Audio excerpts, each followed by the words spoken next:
I got your bitch. Sitting on the goddamn corner doing dope.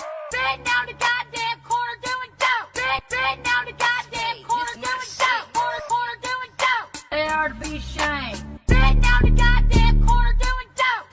Sitting on the goddamn corner doing dope. Sitting on the goddamn corner doing dope. Corner doing dope. Goddamn right, bitch. Look at here. There you go.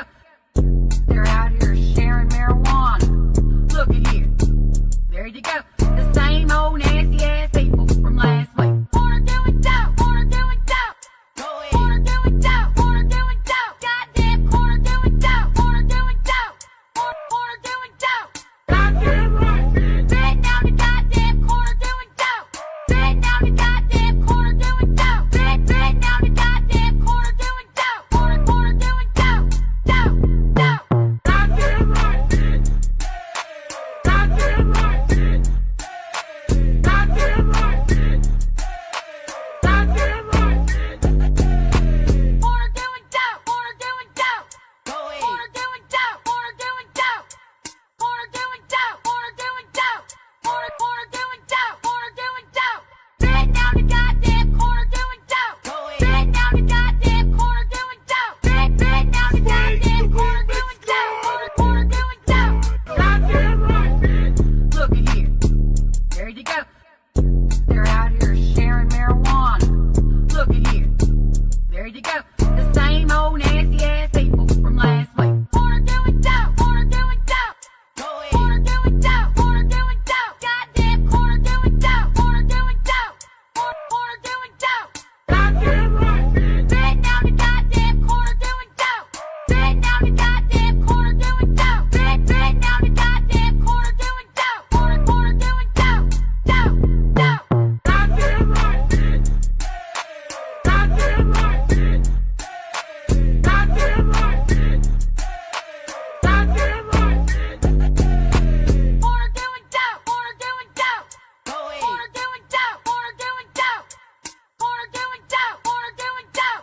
Corner doing dope. Corner doing dope.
Make it clap.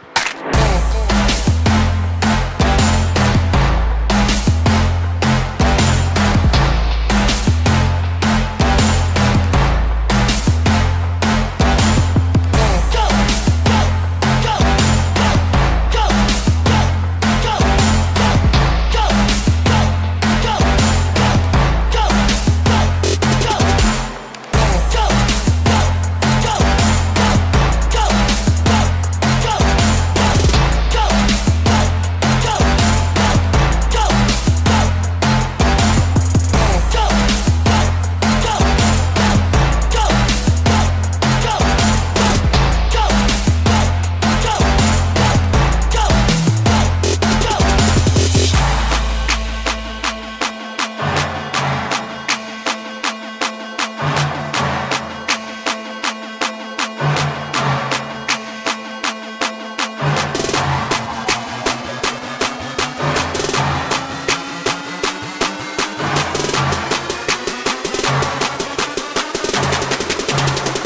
Make it clap.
Live from the BiffNet Studios World Headquarters in Spring, Texas, it's Barry on Deck, hosted by former ESPN Houston radio host and stand-up comedian Barry Laminack, starring Oliver the Cat. Written by Barry Laminack, produced by Barry Laminack, directed by, you guessed it, Barry Laminack, featuring sports, entertainment, special guests, film sessions, and some drinking. Okay, a lot of drinking. Viewer discretion is advised. And now, here's your host, Barry Laminack. Oh, what's up, you damn dirty deckheads? Welcome to Barry on Deck. I am your host, Barry Laminack. Thank you guys for being here. Today is Tuesday, April 22nd, 2025. I have no idea what fucking day it is. And this is episode number 932. Sorry, dyslexic. 932. Barry on Deck. Welcome to the show. Welcome to the program. Hey, hello, hi, how are you? Good to see you. Thank you for being here. Almost didn't do it. Not gonna lie. Not gonna lie. Your boy is so far behind. Oh my God, what a busy week. It's a good thing though. I'm not gonna lie. As much as I love this show, as much as I love sitting down and doing this every single day, and I do, believe it or not, I do genuinely enjoy coming in here every day and hanging out with you guys. It's a lot of fun, man. Getting to do this show is a lot of fun. And I still hope you guys enjoy the show as much as I enjoy doing it. It's still a lot of fun for me. If it wasn't, I would just quit. I'm being honest. Some days are a grind more than others. But at the end of the day, my God, how lucky am I that I get to come in here and bullshit with one of the greatest communities on the planet Earth. I mean, how lucky are we? We've got each other. We get to hang out and talk shit and have fun and laugh and goof off for a couple hours a day and forget our problems and our cares. And when we need each other, we take care of each other. I mean, we're all a pretty lucky bunch of guys and gals. So I still enjoy this every day, and I still look forward to it, and I still have fun. And I know you think that's not true because I'm late, but don't let that fool you. I'm late for a lot of reasons. ADHD, lazy, distracted. That's ADHD. There's a lot of reasons why. But lack of care and want, not one of them. One of the big reasons that I've been late as of late, though, there's a lot of shit going on that just kind of needs my focus and attention as of late. Just got a lot of irons in the fire. And it's good because for a really long time, your boy has not had a lot going on. It just hasn't. So this is a good thing. And I appreciate y'all still rocking with me and rolling with me and being patient with me. I know that, it's not the most ideal thing in the world that sometimes stuff draws my attention away from the show. But sometimes, got to do what I got to do to be able to continue down this path, whatever path this is. But tomorrow I'll be in Dallas. I have a private gig for a law firm. Saturday I have a TV taping. Thursday I have a TV taping. Friday and Saturday I'm in Albuquerque, New Mexico. And rather than fly, my dumbass decided to drive. Why? Well, I'm cheap. And I need to know who farted. That's part of it. I got to know who farted. You know what I mean? That's a big part of it. And in the car, 90% of the time, I'm pretty sure it was me. It might have been roadkill. You know what I mean? Could have been a random skunk or possum or whatever, but like 90% of the time. Unless there's just somebody random stranger in the trunk that I'm not aware of. No, but seriously, some gigs are better than others. Some gigs are more affordable than others. Some gigs, afford you the opportunity to fly. And some gigs are just not conducive. And in this case, I'm able to take a feature with me. And I decided I could have flown had I not brought a feature with me. I probably could have done it. I wouldn't have made as much money, but it would have been fine. You know what I mean? I wouldn't have come back broke or nothing like that. I still would have made money. But the guy was like, you can bring a feature and that would be good. And I was like, okay. But I know that the feature on this gig wasn't going to make a lot of money. And that's a long way to go for feature money. So I was like, well, I'm not going to ask somebody to drive 14 hours for that kind of money. So I'll drive and I'll invite them and that'll help. And yeah, we'll spend that time in the car and we can talk shop or whatever bullshit, take turns driving, get some work done, take some naps, whatever. Maybe we'll go up Thursday night. I don't know. So that's what we've been what I've been ruminating on and trying to get that shit solved and whatnot. So, between that and the TV and the private gig going on and everything else, it's just been busy.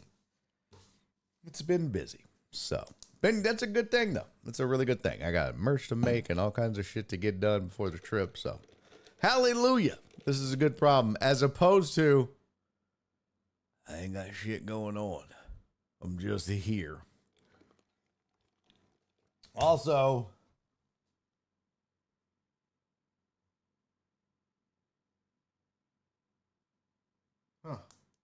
okay. ChatGPT's acting like a bitch in a good way. But we got stuff to do. We got plenty to get to. Also, and I have for you, ladies and gentlemen, finally, let me see something here. I feel like my chat is not updating over here, so I apologize for this. Dub said this sounds like a breakup letter. No, not a breakup letter. You wish. You can't get rid of me that fast, Dubs. You wish. Let me see. Oh, okay. Now it's working. That's weird. Yeah, I couldn't get the chat to show up for some reason. There we go. We rock with you till the wheels fall off. Love you, Terrence. Dallas, while you're there, can you negotiate the return of Total Dallas? No. We love Total Dallas, and you leave him alone. Hey, Suze, you're back. You're a little late. Few days late, but it's okay. Who am I to bitch about lateness?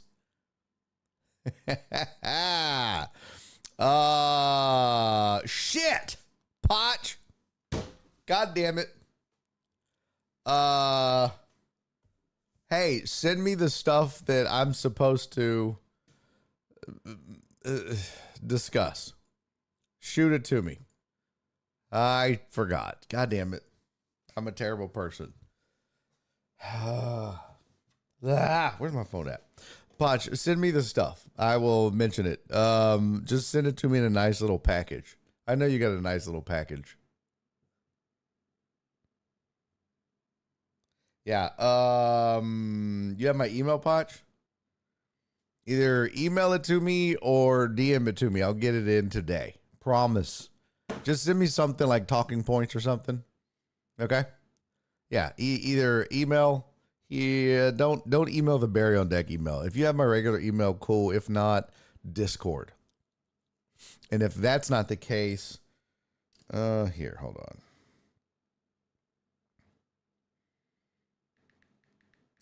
La-dee-dee-dee-da. Strangers in the night, exchanging glances. There we go. Okay, now you have my email, Pachi Poo. Done skis. Yeah, send me the deets.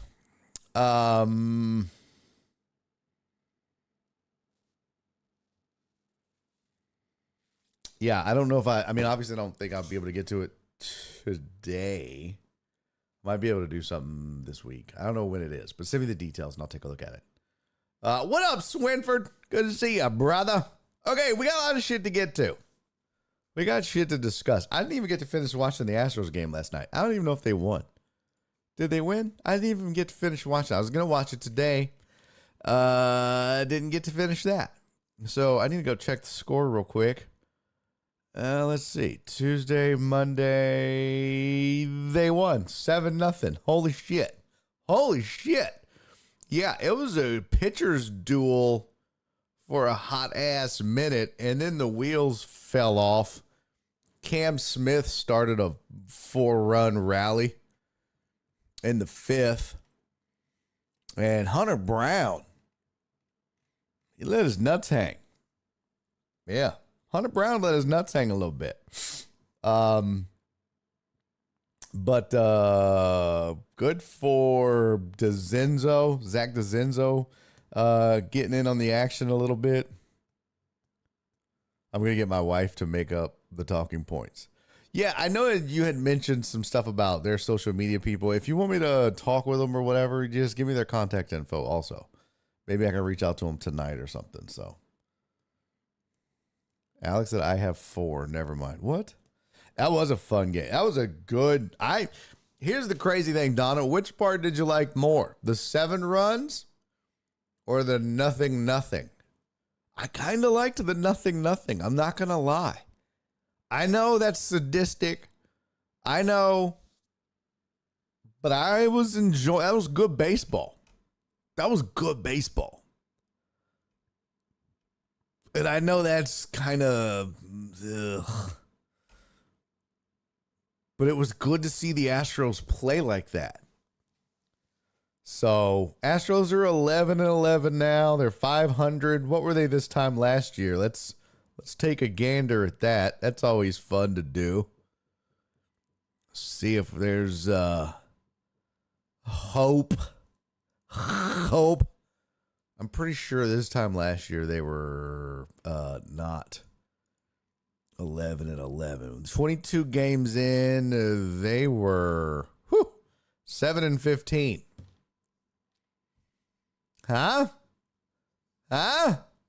They didn't hit 500. Jesus Christ. They didn't hit 500. Anybody want to take a guess? No cheating. No cheating. At what point do you think that they reached 500? Now, obviously, I'm not talking about. Oh, no, yeah, okay. Never mind. At what record do you think it was that they reached 500? They're 11-11 now. What record do you think that it was when they reached 500? In other words, no, not like June or whatever. Like, what do you think their record was? Do you think it was like 20-20, 25-25, 30-30? Like, what do you think it was when they reached 500? Just take a guess. And it was June. It was June. What up, Uriel? It was June. Posh says 32-32. Shock! What up, pimp? Shock says 42-41. Okay, either you guys are Googling or there's no way you and Flip. I'm shocked that I believe you're this smart. Okay, Tony. 69-69. I hate your guts. Okay, you guys are some Googling sons of bitches. There's no way other than Shock. Shock, what up, Shock? The only person that I believe in this chat that might know that is Shock.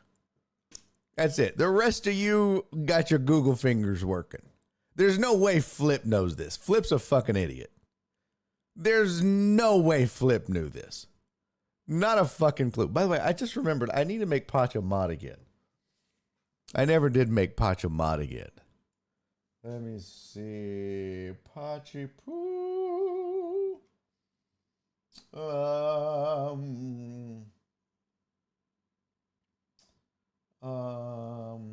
Poch.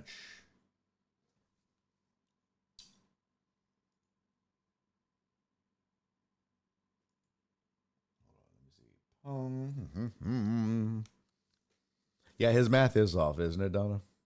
That's unfortunate. I knew what he meant, though. We all knew what he meant.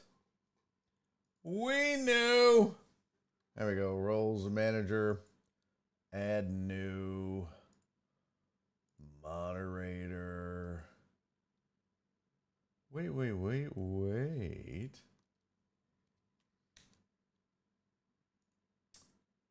Moderator, save. Oh, man. We're light on mods. We also need to add back my sweet Donna back. Oh, what's up with that? Let me copy this over here. Get her back on here, too. Done. All right, Donna's back. Jen, Potch, and Six. Okay. Got that taken care of. Jeez. Oh, I can also do / mod. Well, there you go.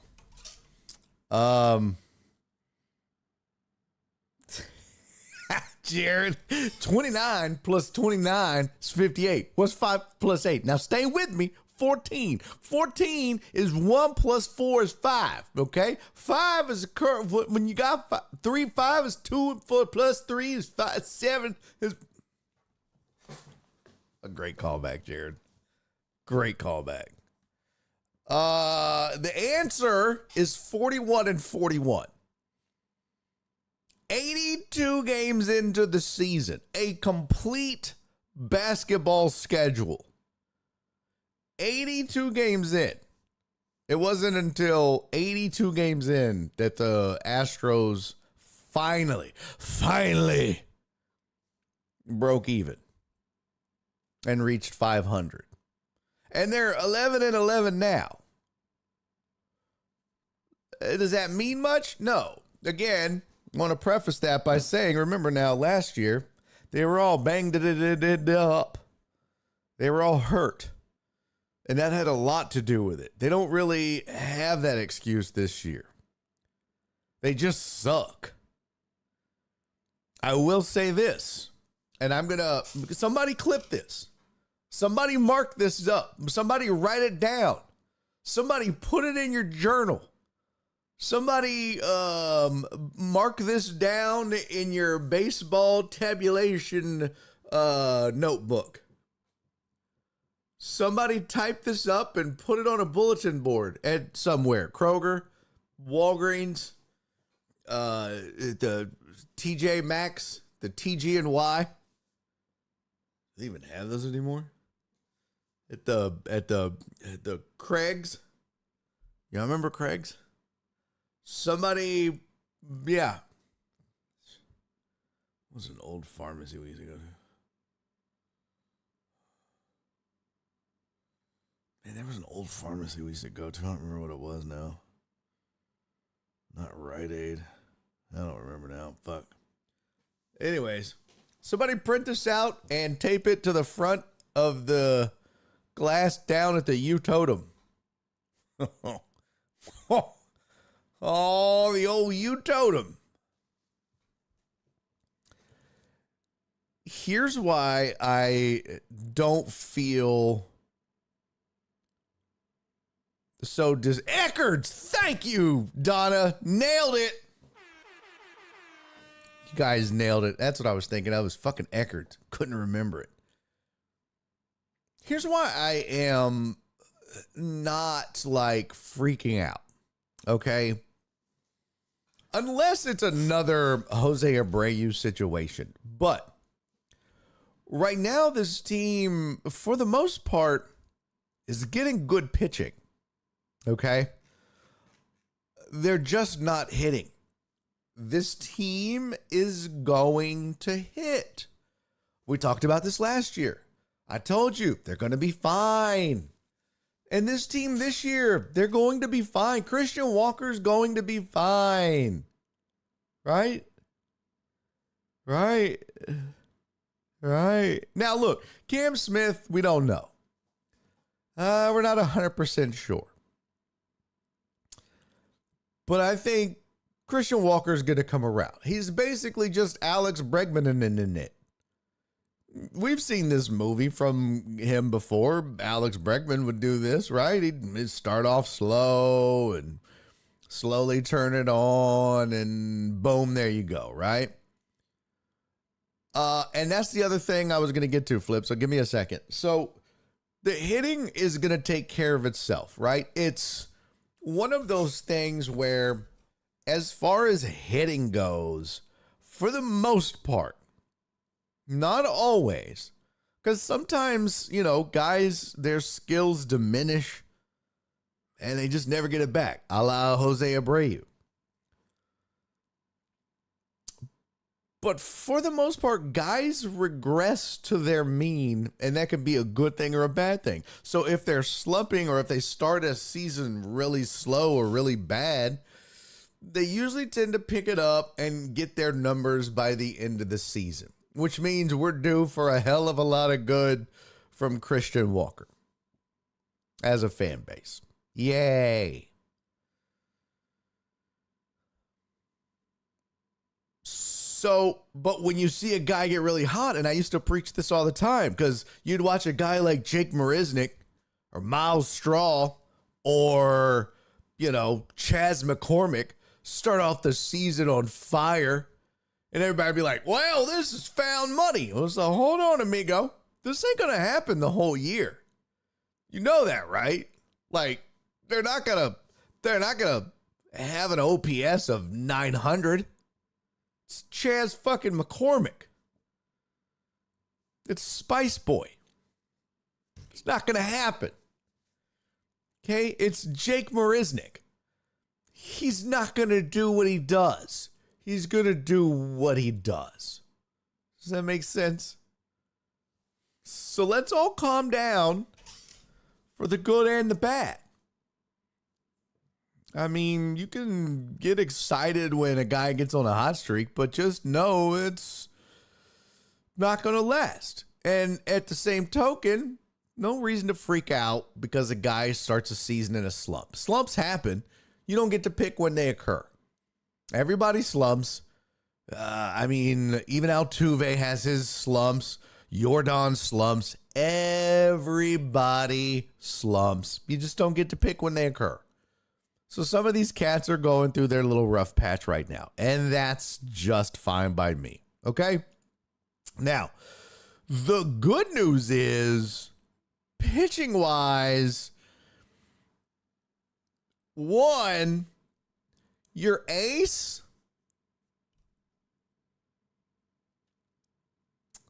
well, your ace,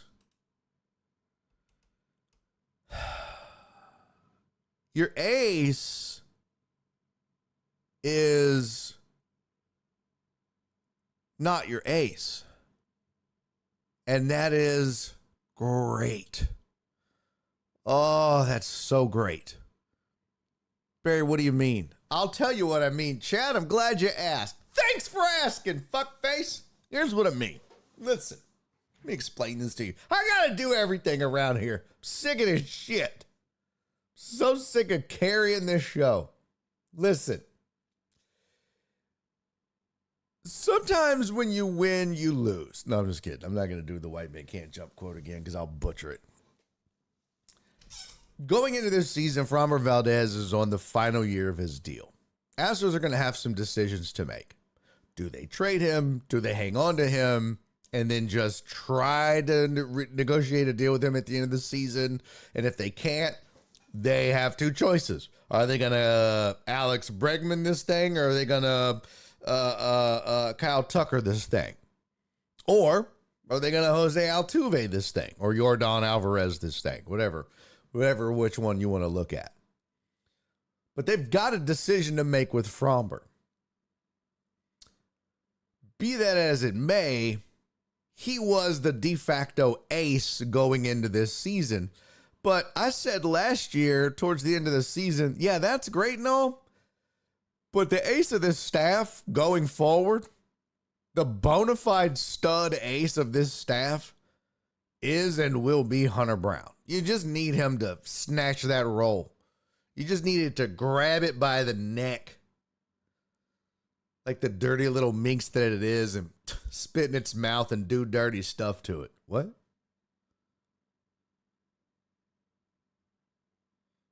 I had oysters. Sorry, I might be a little horny. Yeah, you just need him to grab it by the reins and say, the job is mine, and I want it, and I'm a badass, and I'm going to be a badass. And that's what he's doing. I'm looking at the stats. Hunter Brown, through 5 appearances, 5 starts, leads the team in wins, ERA, and strikeouts. Framber Valdez also has 5 appearances, 5 starts. By the way, Hunter Brown, all 5 of his starts, all 5 of them, quality starts. 3 wins, 1 loss, 31 innings. He's given up 4 earned runs in 5 starts. What? 6 walks, 31 Ks. He's got a 9. He's striking out 9 batters per 9 innings, 1 per 9, or 1 per inning. Got a 1.5 WAR, 0.74 WHIP, and a 1.16 ERA. Dude is pitching his ass off. Framber, on the other hand, 5 innings, 5 games started, 3 quality starts, got a win and 2 losses. He's striking out 8.4 per 9 innings. He's got a 0.3 WAR, a 1.36 WHIP, which is not great, and a 4.5 ERA. So your ace is not your ace, but your ace is your ace. Now you see what I mean. Your ace, you knew what your ace was going to be. Your ace was going to be Hunter Brown, but your ace, de facto day 1 starter ace, was Framber. So, and a pleasant surprise in all this is a guy you got in the Kyle Tucker trade. And I'm not talking about Cam Smith. Hayden Wesneski. 4 games started, 2 quality starts, a win and a loss. Dude has a .87 whip and a 391 era. I'll take it. That's fantastic. Same WAR as Fromber, but he's got a 9.8 strikeouts per 9 innings. That's better than Hunter. That's better than Ryan Gusto. That's better than Renel Blanco. That's nasty. That's over a strikeout per inning for a starter. Yes, sir. I told you guys the key to this. I told you guys the key to this whole thing. I'm not worried about the pitching. I wasn't worried about starting pitching. I wasn't worried about the back end of the bullpen. I wasn't even worried about the hitting. I told you guys the key to all of this was going to be middle relief and how they bridged innings 5 through 7. And oh, by the way, they've been masterful. And that's why they're 11-11 right now and still in this with as bad as their offense has been so far. Because it's been bad. Don't get it twisted. The offense was off to a horrible start. I mean, you can look at stats online and see that, you know, this is not a team that's going to rank anywhere close to up high in any statistical categories. But guess what? Guess who leads the majors in quality starts? Anyone? Anyone? Anybody want to guess in the chat? Anybody? Oh, the Houston Astros do with 11. Well, I'll be damned. Ain't that crazy? Houston Astros have 11 quality starts. The Red Sox and Phillies and Pirates and Cardinals have 10. Quality start is you go 6 innings and give up 3 earned runs or less. Bridge, 5 to 7. If you can go 6 and give up 3 or less, you ain't really got to worry about the bridge. It's 1 inning. And then you go set up closer. And you're set. So, yeah. They're going to be fine. They're going to be fine. Right now they sit currently, let's see, runs scored as a team. They are 23rd in baseball with 84. Not great. Not great. But it will improve. It will improve. One good sign is I think the team, Cam Smith was an abomination early. He was overwhelmed. But if you look about the Seattle series, something happened. Either somebody sat him down or they figured it out. Or he figured it out, or he was just finally relaxed. I mean, they talked about it, I think, last night, where they said he was a little starstruck, which I could imagine. I mean, he's young. Imagine that. You're a kid who loves baseball. You just eat, breathe, and, live baseball. And now all of a sudden, you're on the same field as your heroes. It'd be a bit overwhelming at times, playing with and against them. So, yeah, sometimes you got to just be like, all right, snap out of it. I belong. I just need to get my shit together. But if you go look at his stats, let me pull up his. There's old Hayden. What up, Hayden? It's good to see you, bub. Now, there's a guy, too, that might actually regress to his mean, but last year he carried a 3.86 ERA with a 1.14 whip.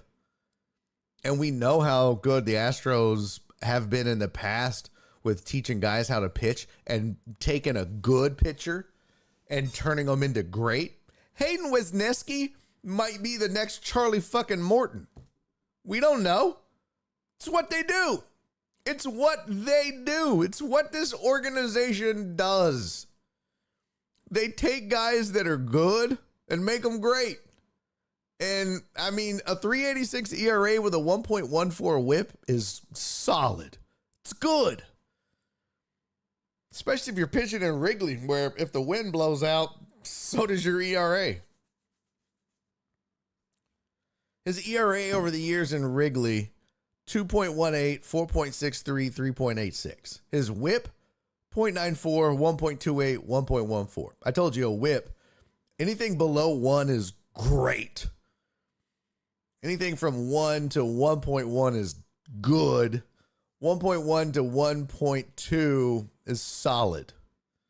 Anything above 1.2 is you got work to do.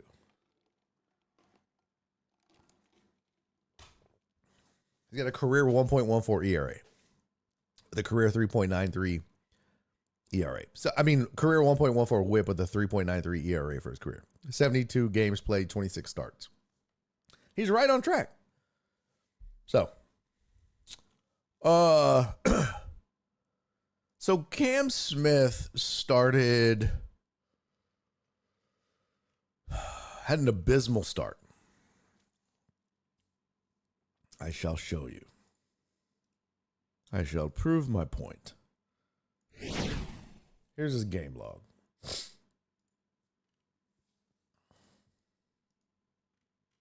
Look at his game log, right? So his game log, he goes, what does Shockhead say something? Framber will be dealt at the deadline. Put it in your trapper keeper. That's the same thing I said. Same thing I said, Shock. Yep. That makes two of us. I said it. I said, and the emergence of Hunter Brown as a bona fide stud ace at the end of last year, and now validating it again at the beginning of this year, just solidifies it. And so you didn't have to do anything over the winter because, and this was the point that I made about Framber on this show, is that arms at the deadline have so much value. So much value. And one, this team needs hitting. And two, this team needs to rebuild its farm system. So you can actually go out and trade Framber at the deadline. And he's a lefty. He's an ace. You trade him to a team that's in the hunt, that thinks they have a chance. Because people are like, well, anybody that's serious isn't going to move a bat. Okay, well, first of all, some people will, because they have September call-ups and they have young guys in the farm system that can replace aging veteran guys. A good example might be you've got a young Jeremy Pena and you've got, a 27, 28-year-old Carlos Correa. You're like, okay, we'll give you Pena for Framber, or you say we'll give you Correa for Framber and bring up Pena. Because remember now with these new rules, you bring up young guys early or earlier, and there's incentive to do so. So you trade for the guy, you bring him up next year, and you've got incentive to do so or whatever. So there's all kind of scenarios that make it ideal to move a bat. So it's not out of the realm of possibility. And guys get moved at the deadline all the time.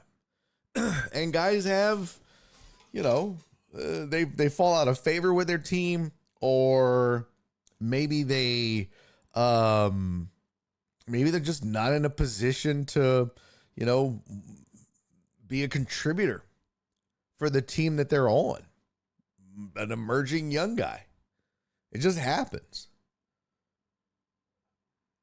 So it's not crazy. Yo, what up, Sean Beasy? So that was my theory, is I think the Astros were able to wait because of Hunter Brown. You've got plenty of pitching. You're expecting Lance McCullers Jr., whatever, to come back. Alec, 32 days, let's go. I'm so excited for you, brother. Holy shit. Oh my God, bro. Come on. Please come on. God, I hope so. I do like the rebrand. Yes. Yes, Alex. If they're in first place, I'm still trading them. 100%. 1,000%. Because this is a team that's not going to pay him what he's going to demand on the open market. Let's pull up his spot track numbers. But real quick, let me just put a bow on my Cam Smith thing here. Here's Cam Smith. He started like he had 1 hit, 2 hits in his first 1, 2, 3, 4, 5, 6 games. So he's started like 2 for 6, 8, 9, 10, 11, 12, 13, 14, 15, 16, 2 for 18. He was hitting like 111. Not good. And then the Seattle series rolled around. And then he goes, and here's the hit column right here, that third column. And then this is your home run column here, which, okay, we're not going to expect him to hit for power yet. But just get on base, kid. Just, and we want to see this column, this strikeout column over here, kind of start to wane too. But, and you can see same thing. Right, so he had 0, 1, 2, 1, and 2, and 3 strikeouts. So he had 3, 4, 5, 6, 7, 8. He had 9 strikeouts in 19 at bats with 2 hits. I'm not an expert, but I don't think that's good. And then something happened. Then he goes and he rattles off 2, 4, 5, 6, 7, 8, 9, 10, 11, 12 hits since then. He raises his batting average from 111 to 237. And his strikeouts, he had 9 in the first, 1, 2, 3, 4, 6 games? Yeah. And he's had a total of 10 cents. And he's played how many cents then? 1, 2, 3, 4, 5, 6, 7, 8, 9, 10, 11, 12 games. So something has clicked. I mean, he's not tearing the cover off the ball. He's not setting the league on fire. He's not, oh my God, there's your rookie of the year candidate yet. But he made a great catch in right field the other day. He had a 2-run home run game and had 4 RBIs.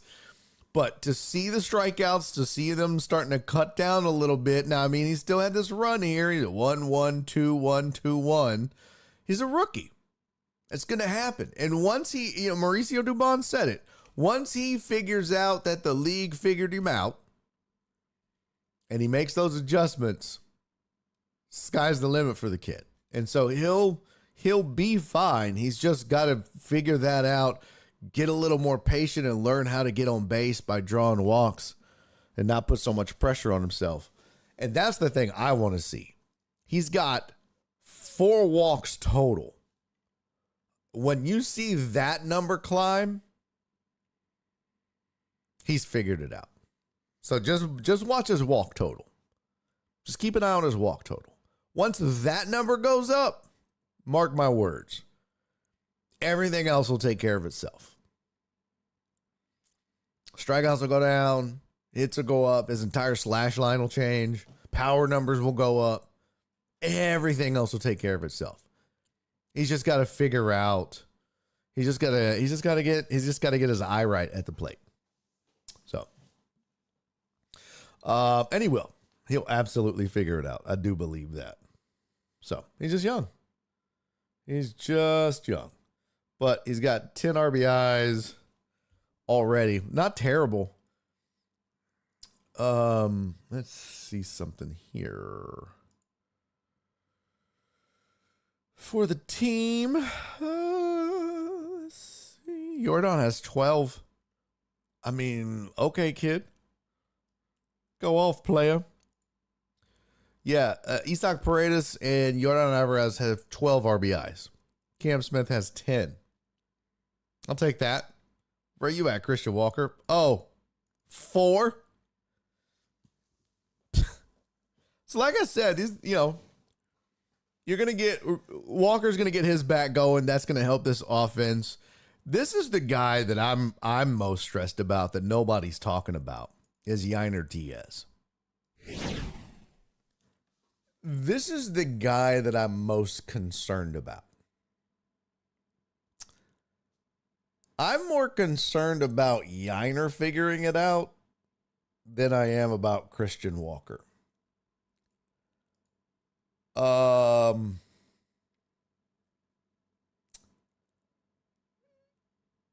I've always felt like Yainer was like, oh, it was kind of like found money. You know what I mean? It was like, oh, that's great. He's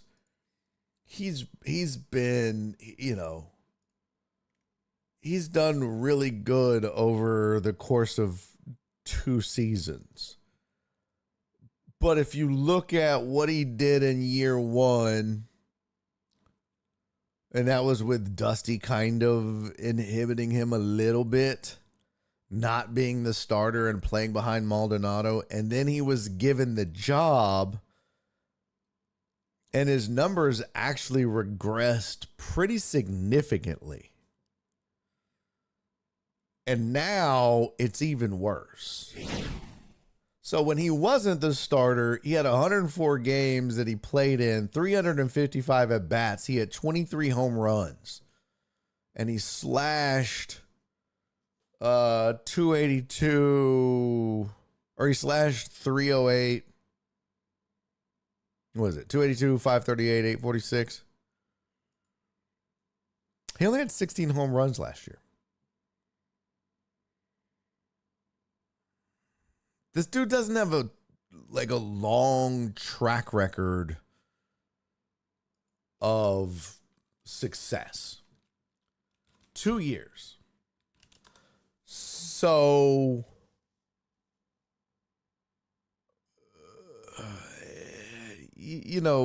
that's the concerning part.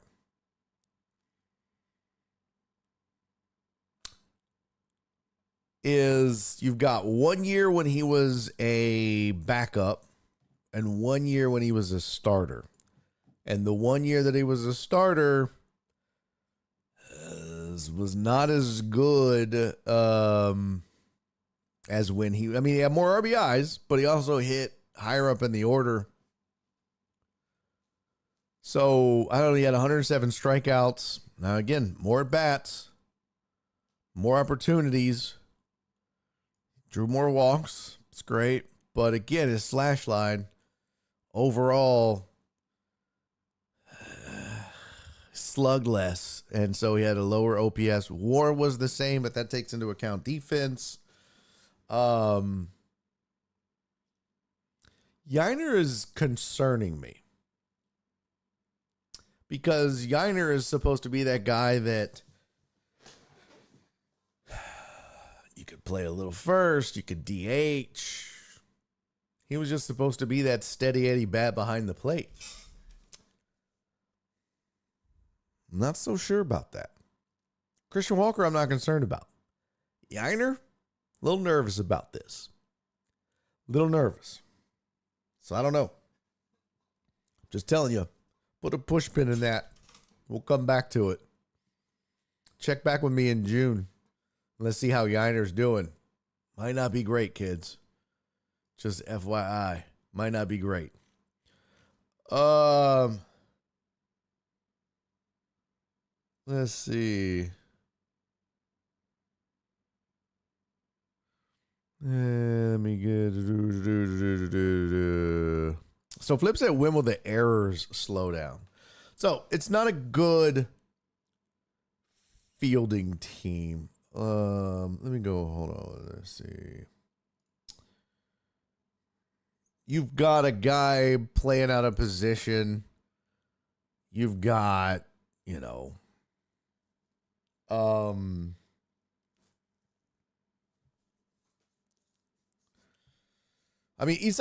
here's the thing.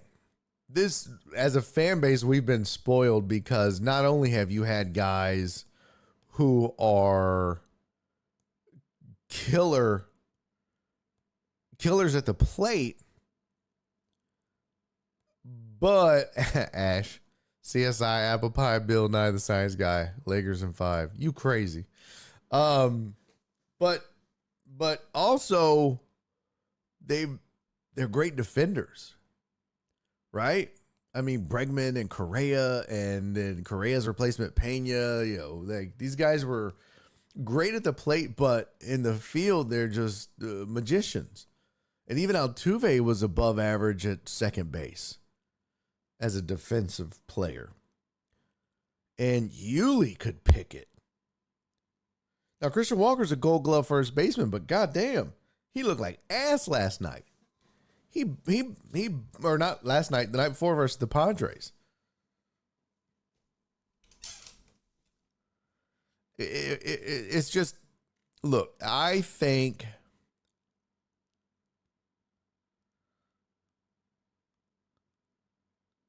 yeah,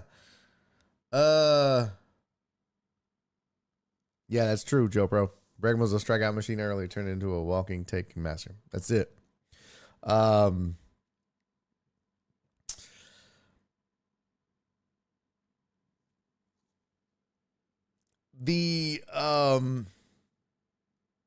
There's our expectations as a fan base have to be adjusted.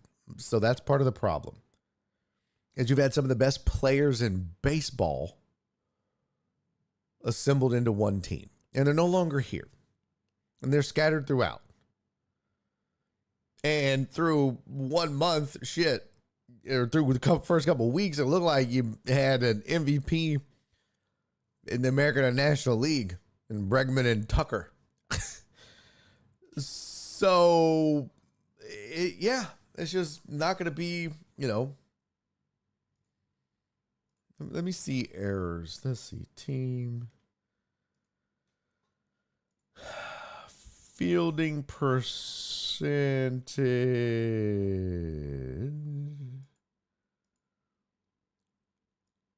Astros have committed 10 errors. That's not bad.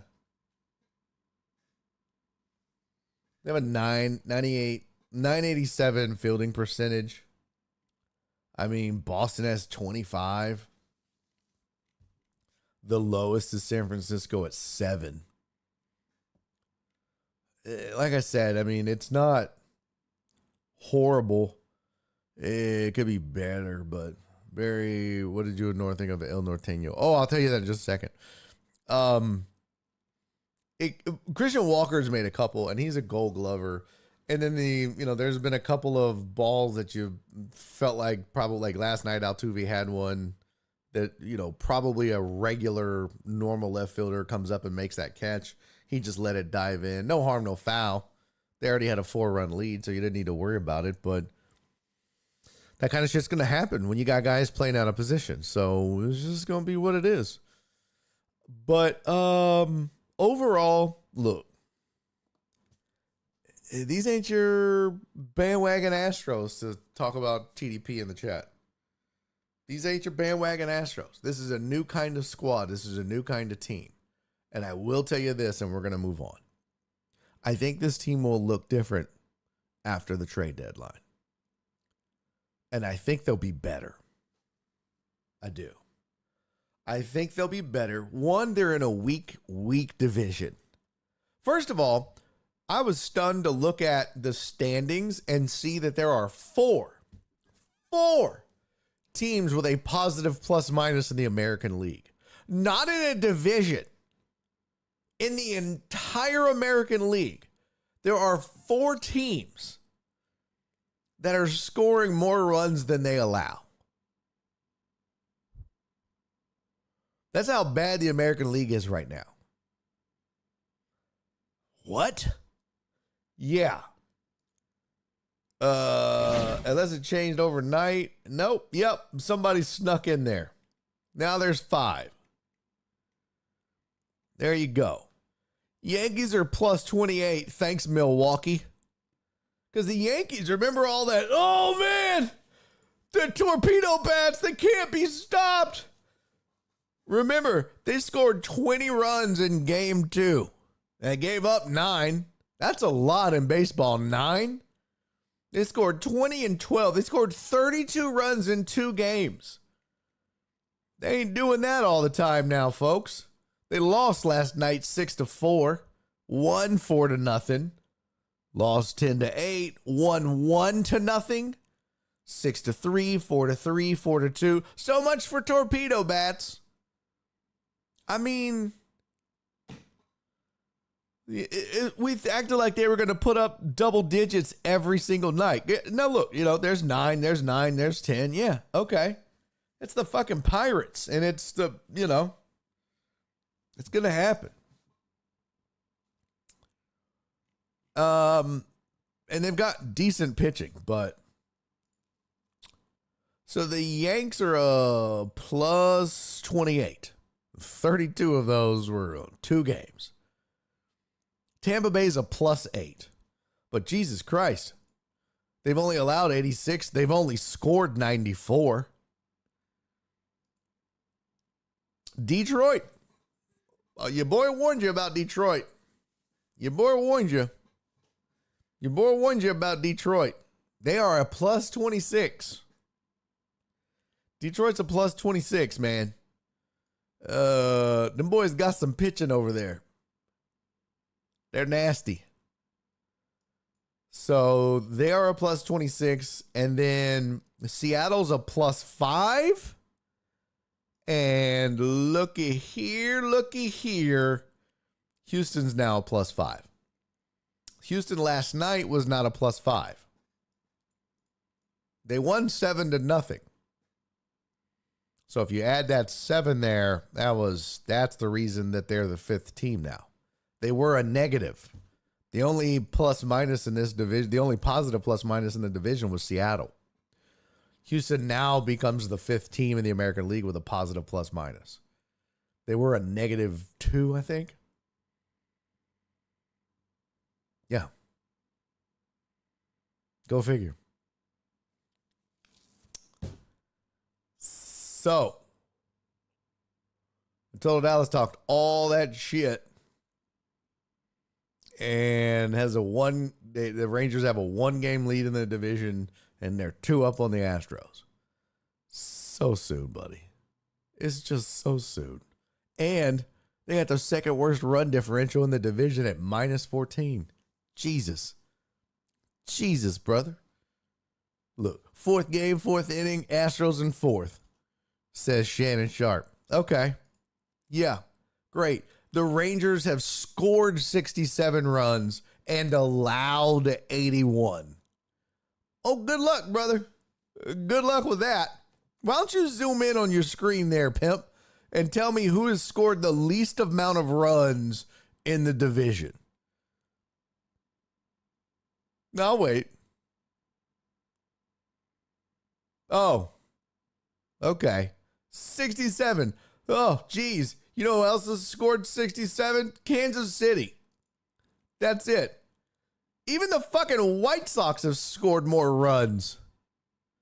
For fuck's sake, man. That's paltry. Fuck. Colorado has 1 more run. Good Lord.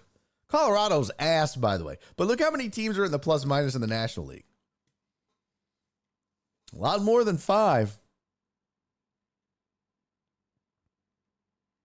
It's pretty crazy. It's pretty bad how bad the American League is right now. Cleveland's about to cross that threshold, but jeez, man. Whoo-wee. And Milwaukee they got stomped by the Yankees, and they're still a positive in the plus minus. So, Eric said Astros will be fine. I'm thinking either 1st or 2nd place in the division. Angels will fall off, and maybe 1 more year before the A's can fight for division. Rangers, Mariners, Astros will fight for the division. Rangers is supposed to be better than this, but jeez. Astros are going to be fine. I think they'll make some moves at the deadline. They're gonna be fine. They'll be right there. Yeah, I'm not worried about the A's. Seattle just does not have the pitching. And that's the thing, man. You look at that. The Astros have only given up 79 runs. And they're not hitting right now. And once they start hitting, so sorry, AL West. Take a look and see at the rest of the American League. 113, 79, 97, 93, 80. No one has given up less runs than the Astros. The lowest runs allowed in the American League thus far. I don't know if you know this. That's kind of a big deal. That's kind of important. Which is again why I say they'll be fine. They're going to be fine. What is Orioles run differential? They just gave up 24 over the weekend.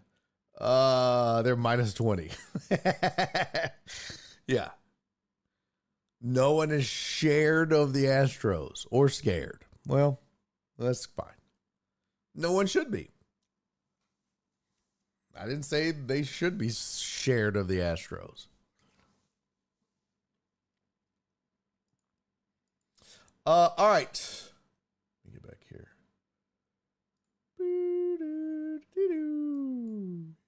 Yeah, baby. Yeah. All right.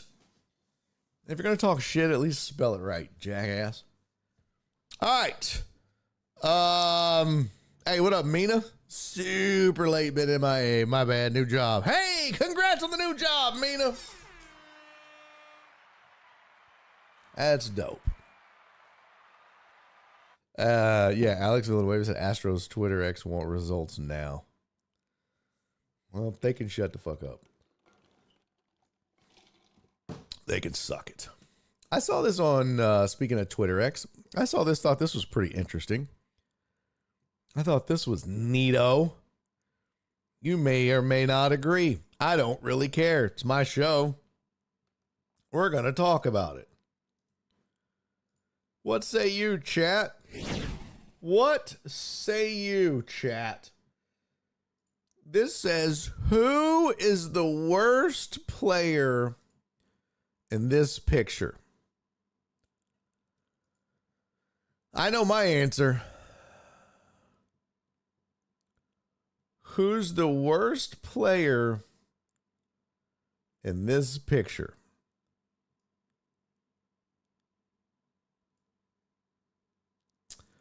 Who's the worst player in this picture? And if you don't know who all these are, I'll explain. I'll say. So you got Steph Curry on the far left.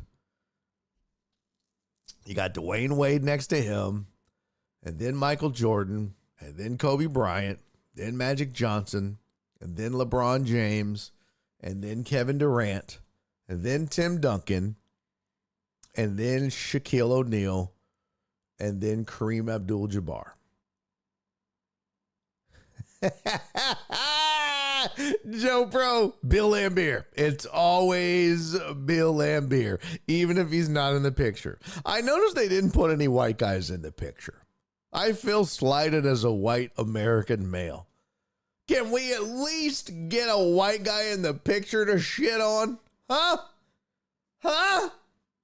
I feel discriminated against. This is horse shit. I want some hate. How come there's no white guys to hate in this photo? Wouldn't it be wild if your big complaint is that I want to be hated? Right, Donna? Where's Larry Bird? Larry Bird should be in this photo. Why isn't he here? Then what you gonna do? If I replaced, because I think the consensus in the chat, I see Total Dallas said Dwayne Wade. Again, he spelled it wrong. He said Dwayne Waste. Flip said KD. That's ridiculous. AJB said Dwayne Wade. Potch said Wayne. Truck Driver Pookie said Shaq. Also ridiculous. Mina said Durant. That's interesting. Eric said between Wade and KD. Okay. Curry's close enough to White. Oh, wow. We got some beige on beige crime right now. This is crazy. Total Dallas just called somebody high yellow. This is wild. This is insane. Total Dallas is taking shots at people for being high yellow. That's crazy. That is insane.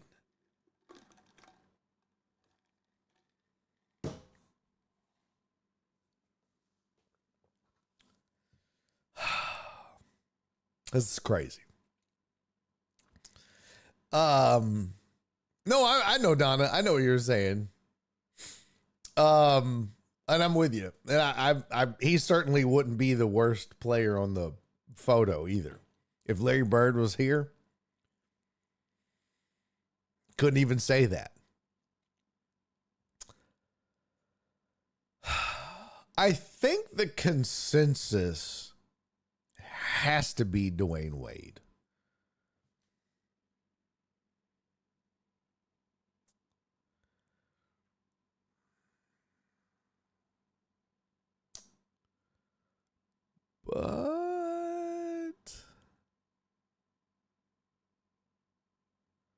And hear me out. Hear me out.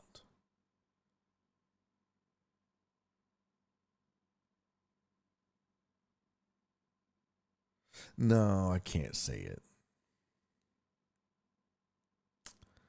I can't say it because I can't say it.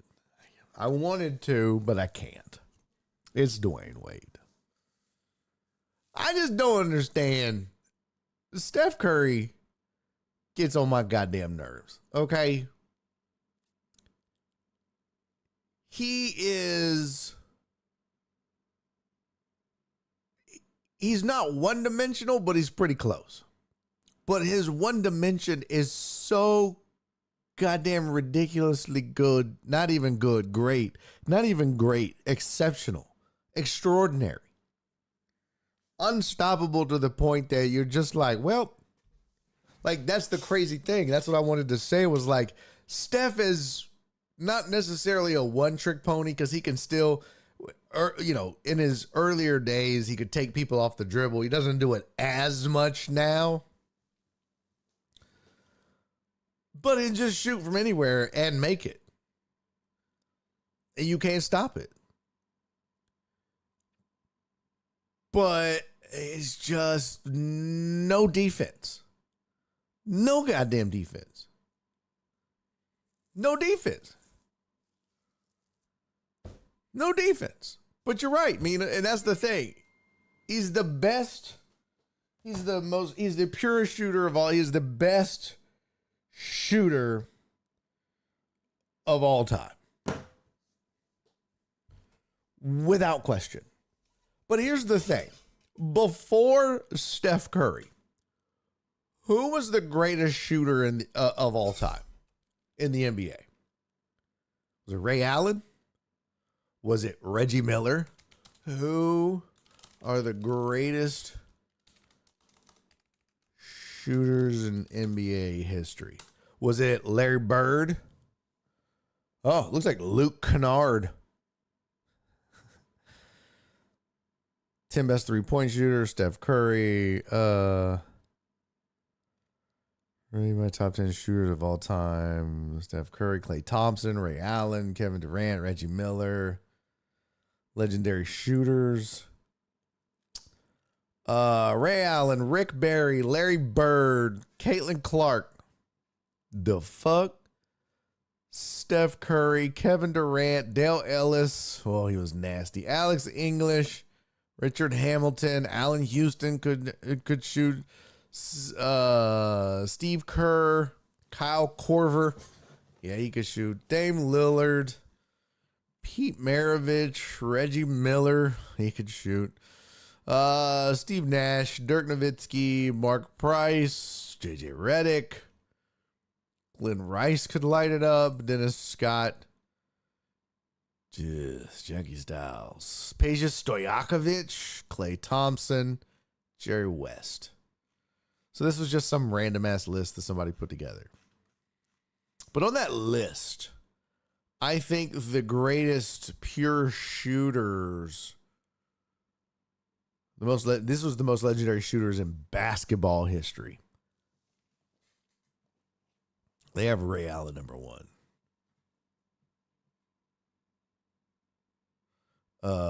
And they said he had like the purest form of all time.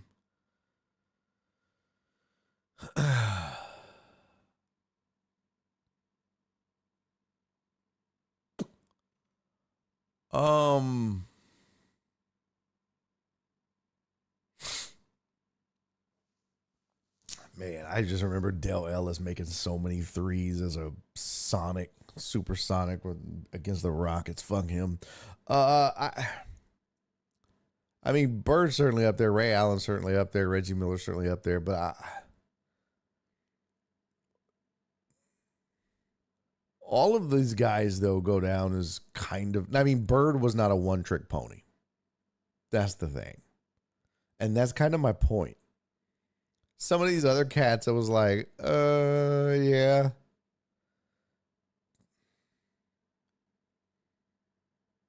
But Steph was just next level. So, I don't know. Pretty crazy. Calvin Murphy. It was good. Jesus Shuttleworth. Damn, Lee Harvey Oswald. You're a dick, Tony. But I think D Wade's got to go on this list. For sure.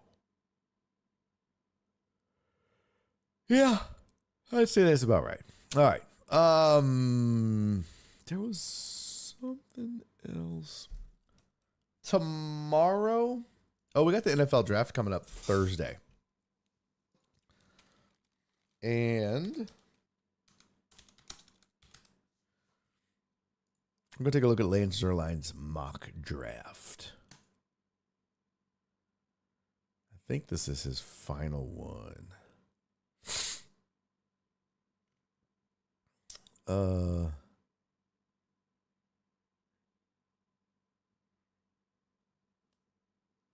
Yeah.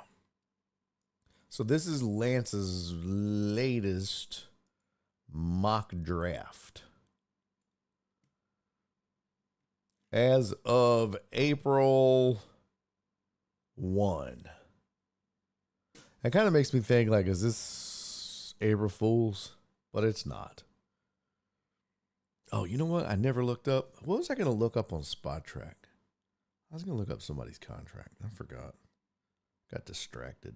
Damn you, chat. Always distracting me. I don't remember who I was going to look up. Whatever. Whatever. Whatever.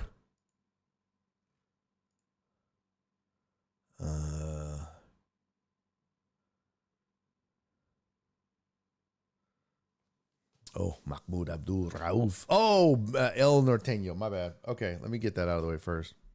Yes. So, did we talk about Pat McAfee getting choked the fuck out last night? He got choked out where? He got in a fight? Who did he get in a fight with?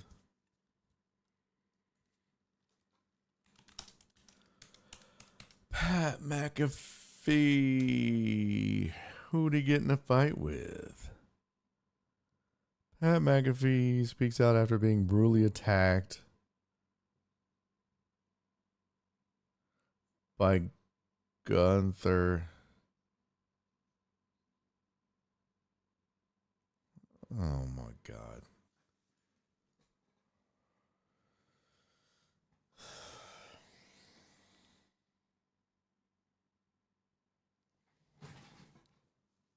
New rule.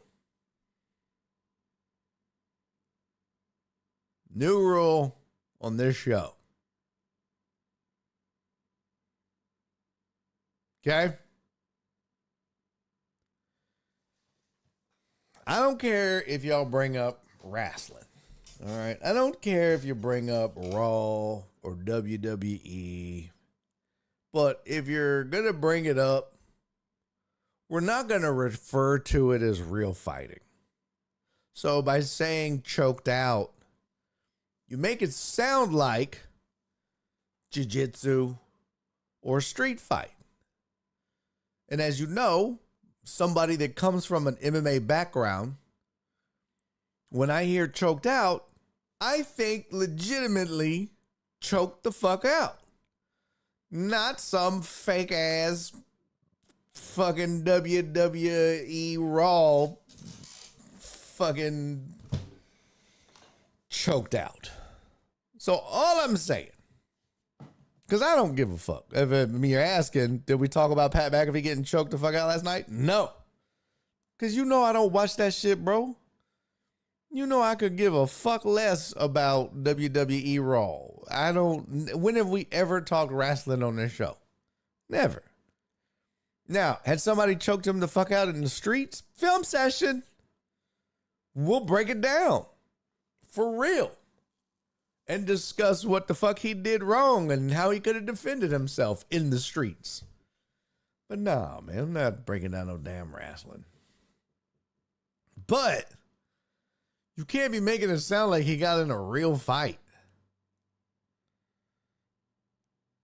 That's like, oh, bro. I be killing it in the sheets, man. I be killing it. I gave my girl 17 fake orgasms last night.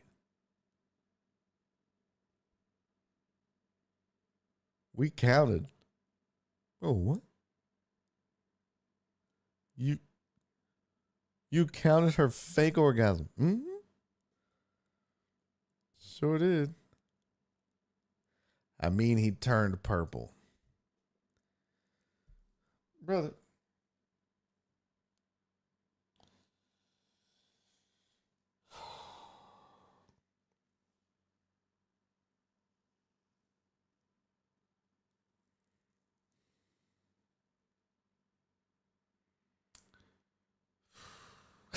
Chin down, hands up. That's the way we like to. Wrong line.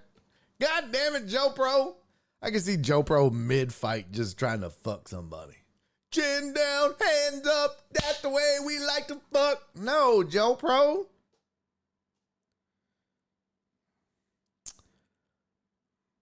It's called acting, Mina. It's called acting. I mean, if you'd like, I can make myself turn purple right now. I can make myself look like I'm getting choked out right now. You just hold your fucking breath and start shaking a lot. Was that good? Was that good? Did you see the redness? Here. Ready?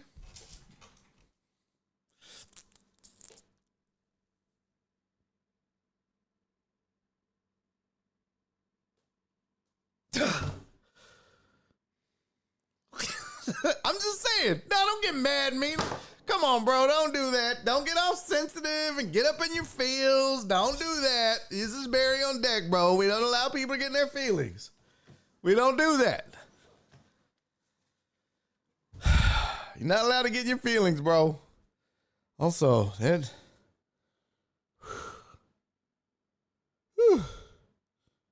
But that's all he did. That's all he did. You just hold your fucking breath? Yeah.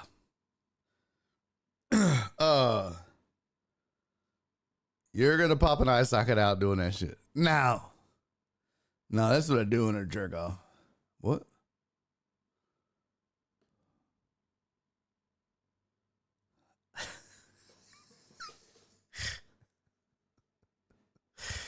Total Dallas. A triple dog dare you to hold it longer.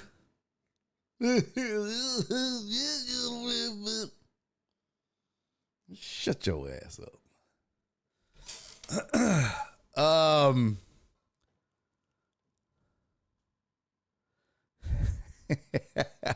All right, let's talk about El Norteño. Is that what it's called? But they're making a Netflix show about all the they do backstage and how they set up their shows. Yeah. It's called writing. I wonder if they use ChatGPT like we think Tyler Perry uses it to make Medea movies. I bet that's next. Okay. El Norteño. So we went, Mark. Nora fucking hates you. She was like, who suggested this? Some white dude?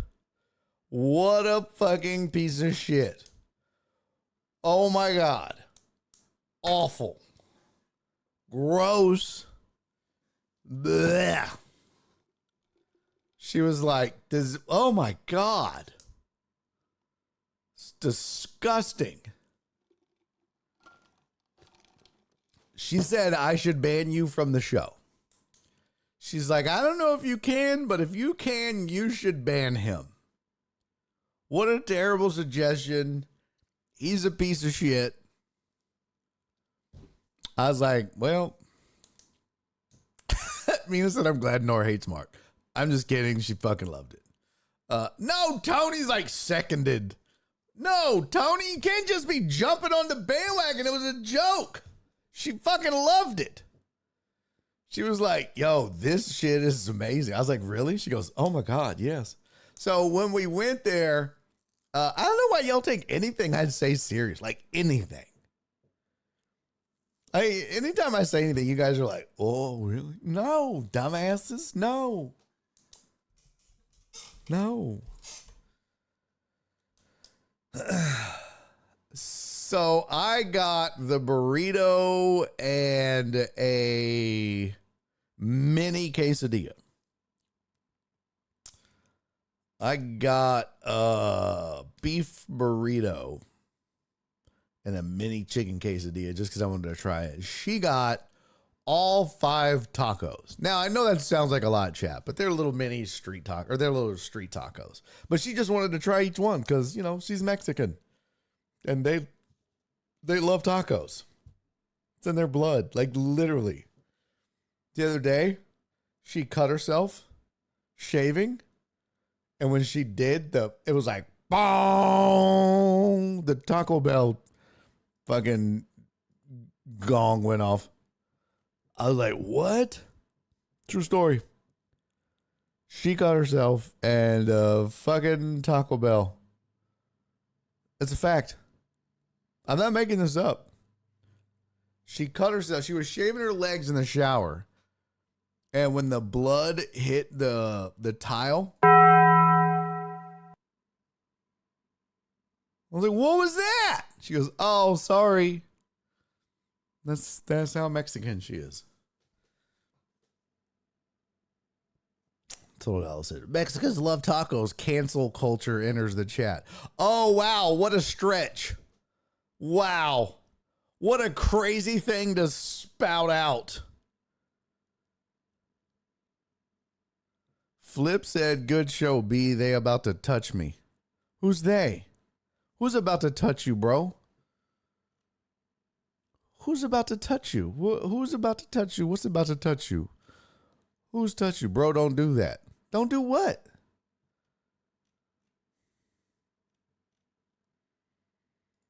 The fuck you talking about? They about to touch you. Who's about to touch you, bro? I don't know what the fuck you talking about. Flip, I don't know what the fuck you talking about.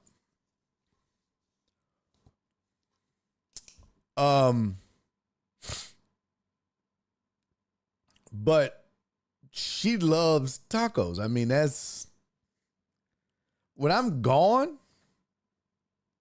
that's all she eats. It's just tacos. All tacos. She loves tacos. Eric, ain't that the truth? That's the irony of me saying all this shit. Eric said Taco Bell, really? That's whites. That's white things you have. That's the whitest thing you've said in a long time. I know. But she loves like street tacos and stuff. So, bro, she fucking loved it. She got one of each. She got the pork. Let me see I took a photo. Let me see here. Oh, let me see. Yeah, she got the trompo, bistec, chorizo, pollo, and the birria. So one of each. Pork, beef, Mexican sausage, the chicken, and the birria taco. Now, the only thing was the birria didn't come with the juice, which we both were like, isn't it supposed to? She was like, I guess it's just cooked in it. So whatever. But she got that. I got the mini flour chicken quesadilla and the burrito. I didn't eat all the burrito. I ate like half of it. It was huge. Couldn't eat it all. My burrito was good. It wasn't like, oh my God. Like I would go back if Nora goes, but I'm not like going out of my way. You know what I mean? On the other hand, I asked her, I was like, did you like it? She was like, yeah, I did a lot. I was like, so is this like a place you'll be going back to a lot? She was like, yeah. I was like, is this like your new taco spot? She was like, probably. I was like, really? She goes, yeah, it's pretty good tacos. Pretty legit Mexican street tacos or just Mexican tacos. I was like, really? And those are, I guess, kind of hard to find in our area. You know what I mean? Like good, legit Mexican tasting tacos. Because inevitably they just get whited up. You know what I mean? Inevitably they get whited up. And then white people do something dumb to them. You guys know what I'm talking about, right? Eric knows what I mean. Damn it.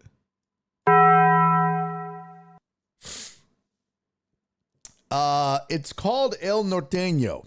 And this one is off of Aldine Westfield, right near Cypress Wood. They have several locations. There's one on Gulf Bank, I think. There's one on Sawdust. There's one on Kirkendall. Just look up fucking Google. El Norteño. Get your fucking Google fingers working, Alex. Goddamn. You know what? I can't stand that shit. Where is this? What is it? Bitch, it's Google. That's what. El Norteños. Tacos. It's a taco truck. Yeah, it's little Dallas said if it ain't in a gas station parking lot, is it any good? That's exactly where it is.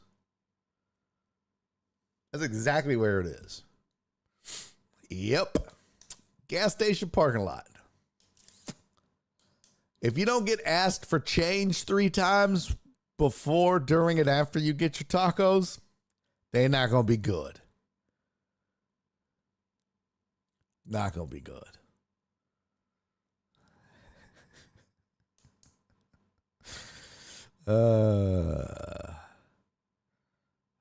Mark said I've never had their burrito. We get the birria quesadilla and the birria pizza and tortas. Yeah, I told her about the birria pizza. I kept pushing it. I was like, Mark says get the birria pizza, babe. She was like, yeah, okay. 5 tacos, please. I was like, okay. I probably should have got the birria pizza, but I'm always like, I like a good burrito. You know what I mean? That's just what I do. But I shouldn't have. But the fucking pizza was $20, bro. The birria pizza is $26. So I was like, no, I'm not doing that. That's a lot. You know what I really wanted? What I really wanted to try was the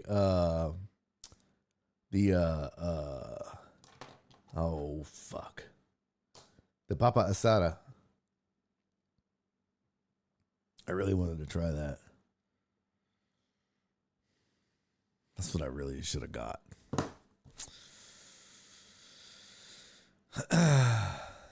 So Jared says, so it's legit ass food. I drive by all the time. Yeah, it's pretty good. Nora loved the tacos. I got the burrito. I wouldn't get the burrito again, but I definitely really, really, really, really, really want to try that papa asada. Like the chorizo or the birria. That's what I want. So, anyways, it was well done. Good suggestion, Mark. Good suggestion. See, I listen to you guys.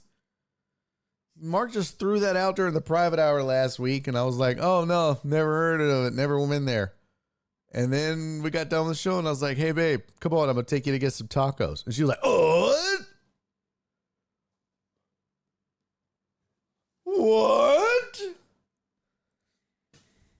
Legendary status right away. Yep, that's what we did, Jared. Jared said, you think it'll travel well, like pick it up and take it home. That's what we did. I'm not sitting there in that old jankety-ass parking lot eating tacos, just waiting to get robbed. You crazy. You fucking crazy, bro. Everybody there picked it up and took it home. What nobody eating in that parking lot, bro? Off of Aldi Westfield and Cypress Wood? Shit. You crazy.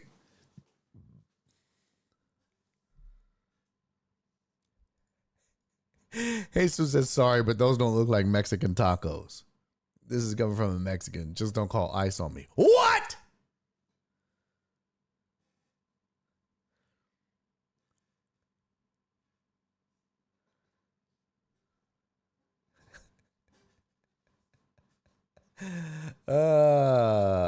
What did you go look it up?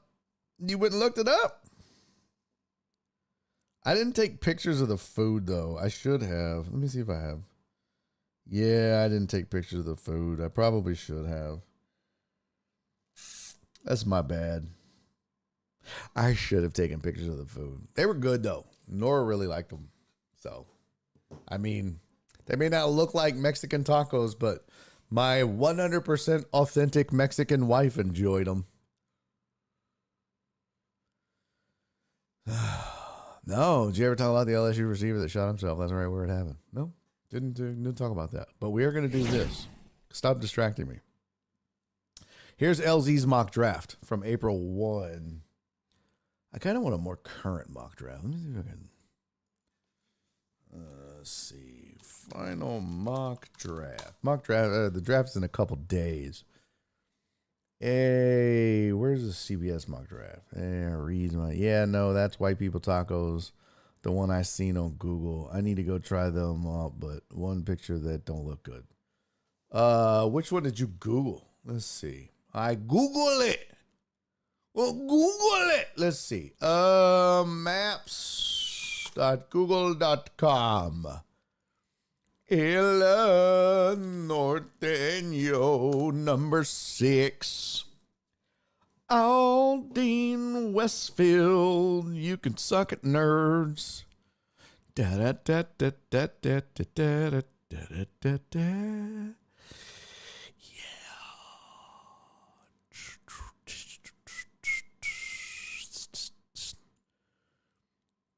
Flour tacos, papasada.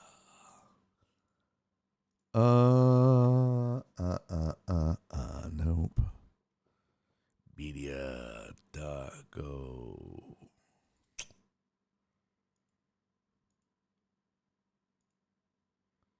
Huh. Trying to find. Birria ramen, quesadillas, birria tortas.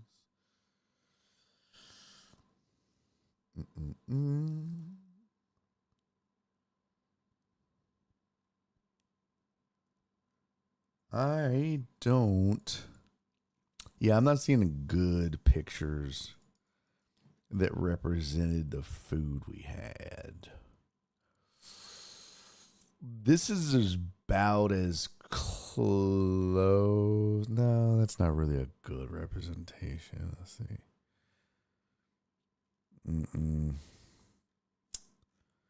This might be as close to it as, like, that's kind of close. Hey, what up, Perry? Yes, you're first.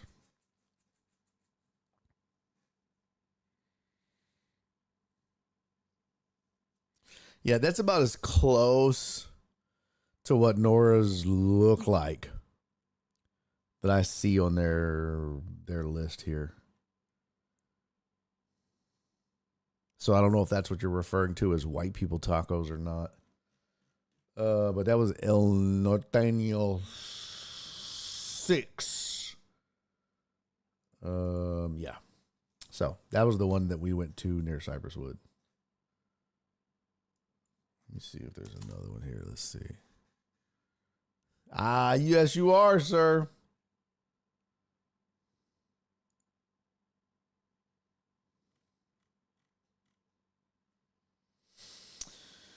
Oh, let's see. No, it didn't look like that. Nope. Didn't look like that. Didn't look like those at all. If that's the picture you saw, that's not what they look like. Not at all. They look way more like street tacos than that. So, anyways, that's enough. Let me get to this fucking draft. If it says authentic Mexican food, stay away from it. It basically says white people eat here. It's Mexican, but for you, only no spicy food. All right, here's Lance's mock draft, this latest one. All right. He's got Cam Ward to Tennessee.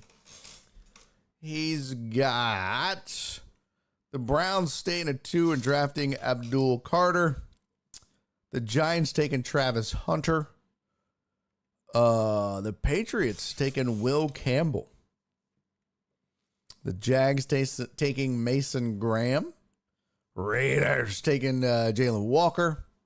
The Jets taking Armand Mimbu. Panthers taking Michael Williams. Saints, Jihad Campbell. Ashton Genty going to the Bears. Boy, I tell you what, man. If that happens, son, Bears gonna be nasty.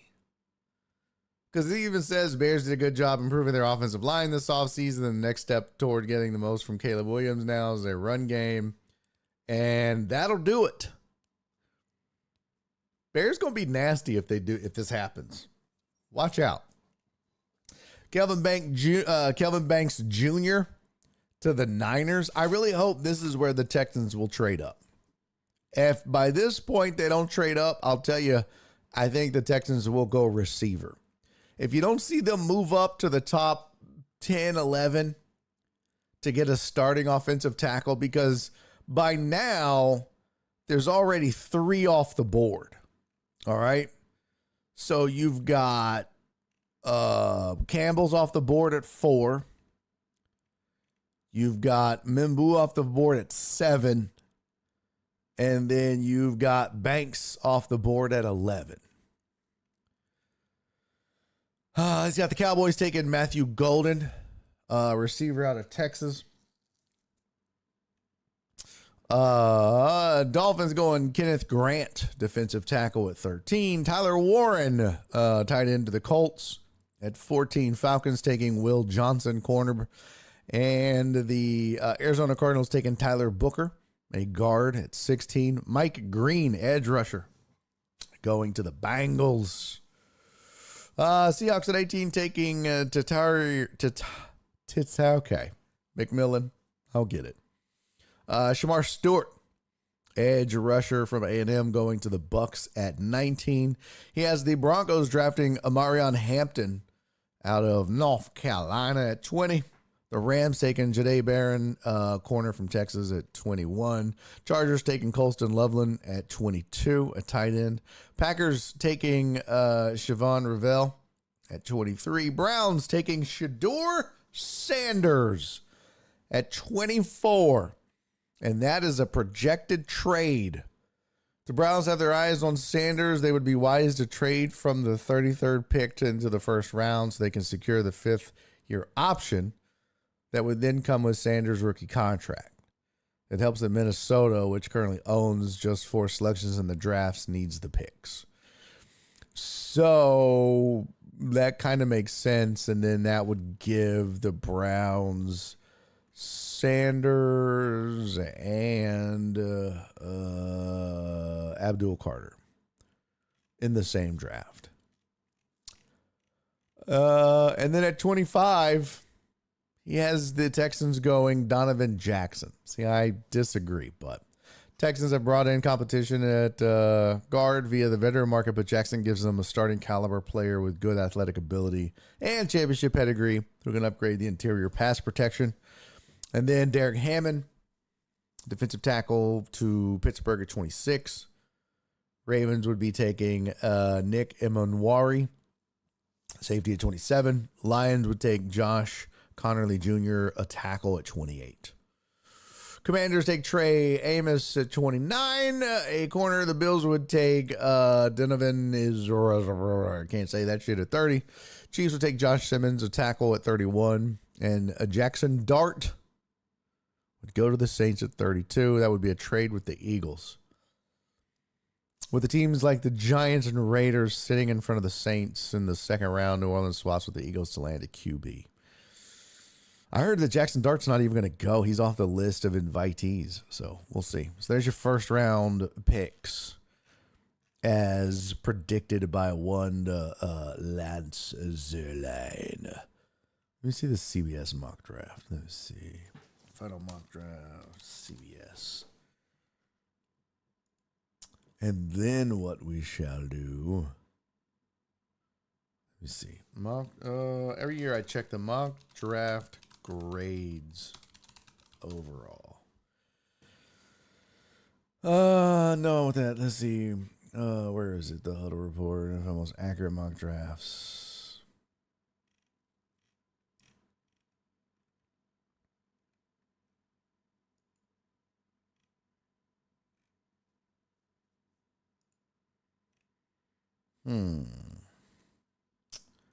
I need to save this every year.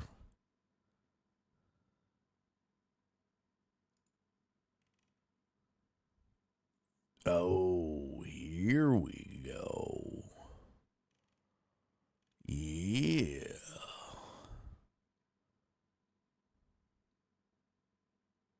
Okay. Here we go. So this is the big board score. Last 5 years. Big board scores first. 1 point for each player in the top 100 that is actually picked in the first 100 picks of the NFL draft. Here's the accuracy. Last year. Tom McShay, Robbie Esch, and Kyle Lindemann got 85 points.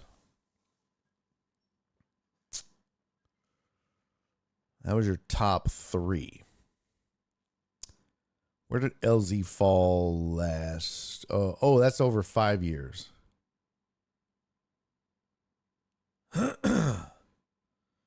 Let's see. LZ 5-year average, he's 12. That's not bad. He's got an 83.2 average. Last year he had 81 points. Right there. NFL.com, he had 81 points. So that ranked in the 30 percentile. Okay. However, the year before he had 85, the year before that 79, then 86, then 85. Oof. 22 was not good for LZ. He dipped into the 70s. Mel Kiper never does good. 17. He sucks. He always sucks. But Todd McShay is up there, buddy. So Robbie Esch, Xavier Cromartie, and Todd McShay. Okay. All right. That's from 2001 to 2024. Oh, well, go figure. The Huddle Report. It's amazing that they rank the highest.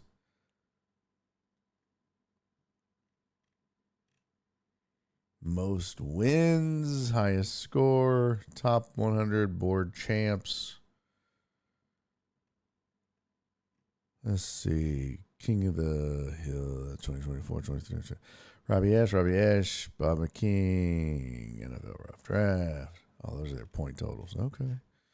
Okay. Damn. Rick Gosselin of the Dallas Morning News was killing it forever. Look at that. Yes, he was. Then he lost his mojo. All right. Okay. So here's the big boards. Let's see. Where's the mock? Here we go. Here's mock drafts. Oh, they got them all nice and tiny right here. Robbie Ash, his mock draft. He's got the Texas taking Walter Nolan. Huh? A D lineman from Mississippi. He's just throwing shit out there. Okay. He's got Shedeur Sanders going to the Browns at 2. That's crazy. Travis Hunter at 3. Abdul Carter 4. Yo, that's wild. I don't see that happening. Let's see what Todd McShay says. Is Todd McShay's on here? I don't see Todd McShay. Let me see if I can find Todd McShay's mock draft. Todd McShay mock. The McShay Report.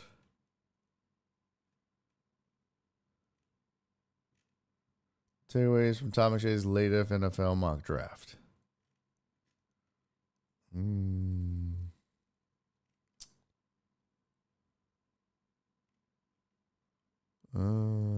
Here we go. Okay. What? You got to pay for it? Man, fuck you, Todd. Dirty bitch. You dirty whore. I'm not paying for it. I'm too cheap. Not gonna do it. Not gonna do it. No, thank you. Okay.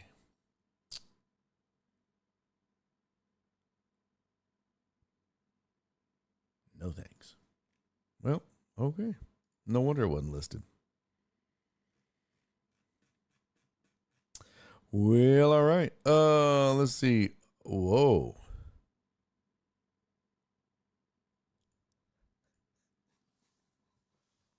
Yeah, we got to do that real quick. I got to make that announcement. Hold on. That's so jacked up, Perry.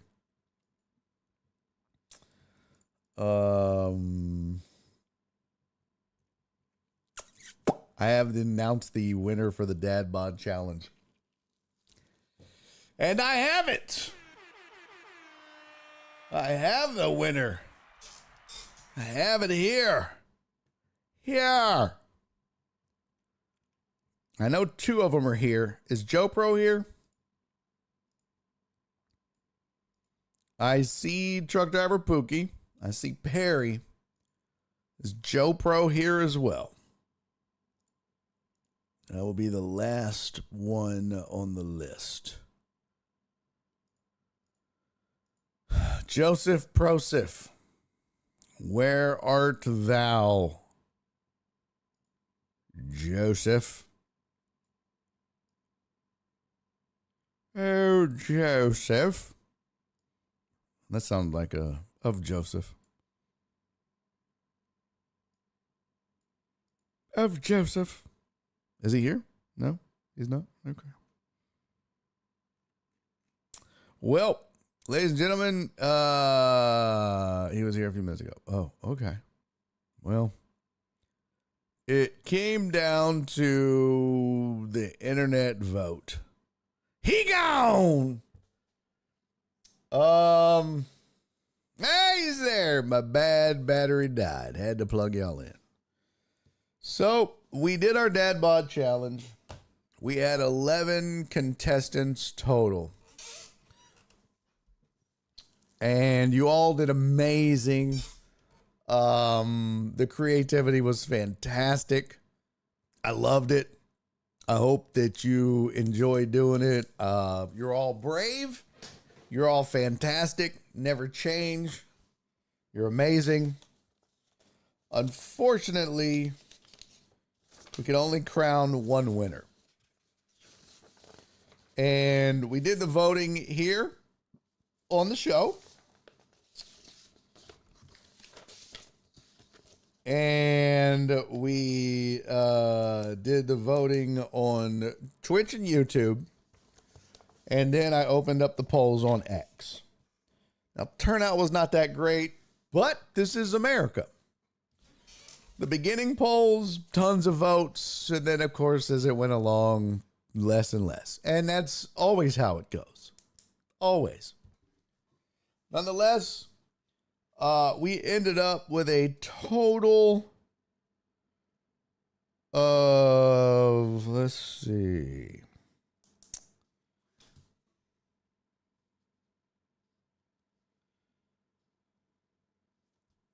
Hmm. 40 votes spread across the platforms.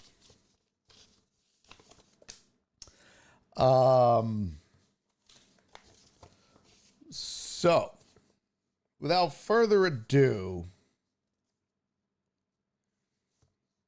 I will announce third place. Now, this is a winner take all. It is for $100. So it will be either Venmo, PayPal, Zelle, however I can get you the money. But $100, just cash. No gift cards, no whatever. $100 in your pocket.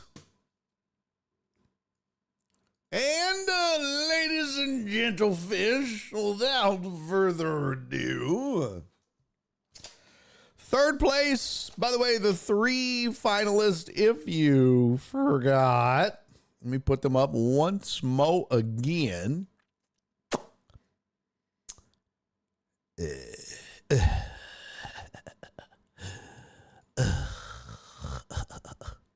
see. Here we go. They were Six Pack Keg, Texas to the Boner, and Hot Dad Summer. Yes, ladies and gentlemen, those three made it amongst all 11 of the beautiful daddy bodies that entered. Amongst all 11, these were the final three that made it through until the end. There were some surprises and there were some upsets. Now, I will say that when I seeded this tournament, and I seeded the tournament, I did indeed, I would point out that I seeded this tournament. These were the top three seeds. So it's not surprising that it ended up this way. But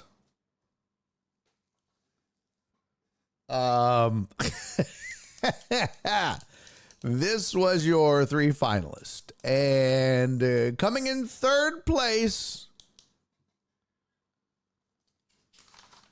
I'm not going to give vote totals. I'm just going to announce third place. Coming in third place, a valiant effort. And though he might not be third place, though he might be third place in the Dad Bod contest, he's number one in my heart. Hot Dad Summer. Love you, buddy. Love you, man. Love you, Hot Dad Summer. Again, no names. No names. No names. Okay. That leaves us down to Our final two. Perry said I should have followed my first mind and wore my Saints thong, but I didn't want to go Congo on y'all. Mina wants a recount. I should pay out in deck coin, huh? Mark said, can we go again? I look like I have leprosy now. I'm peeling. Ugh. All right. Ladies and gentlemen, your winner of the 2025 March Sadness Dad Bod Bracket. The winner goes to...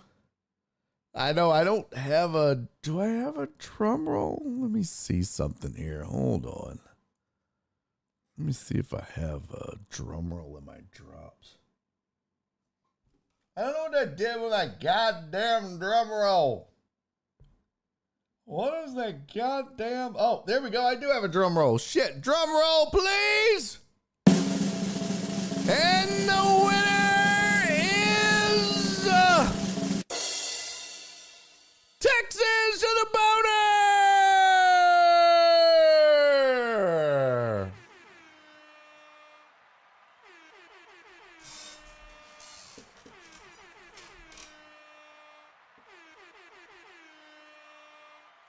Woo!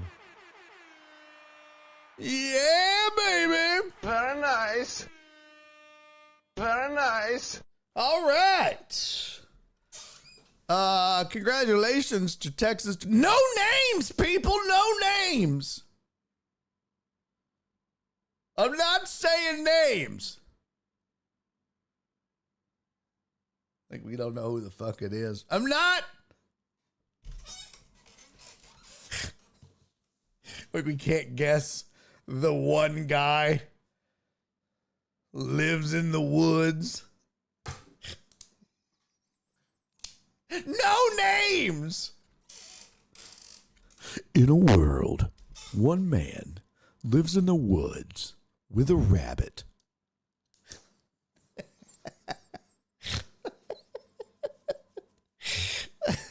By himself, one man, one camera, stands alone.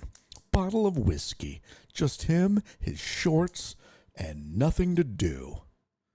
It's Texas to the boner. The Dad Bod Bracket Challenge.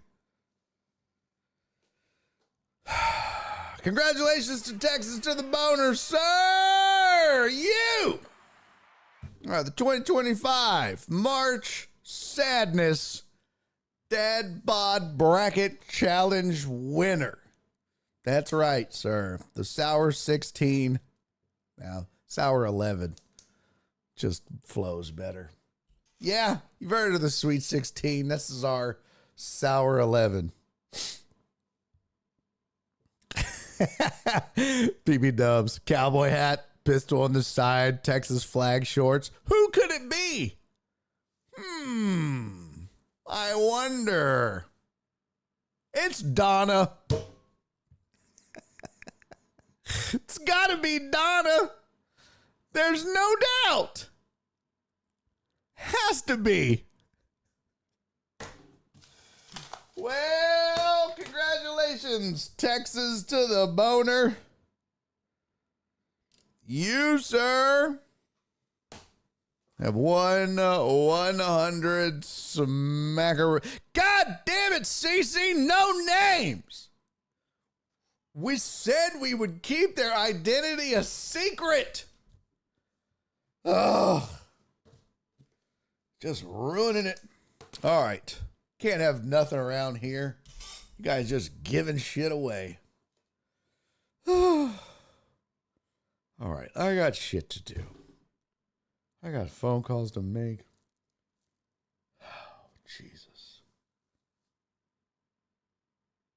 Unbelievable. Just need an excavator in the background, right?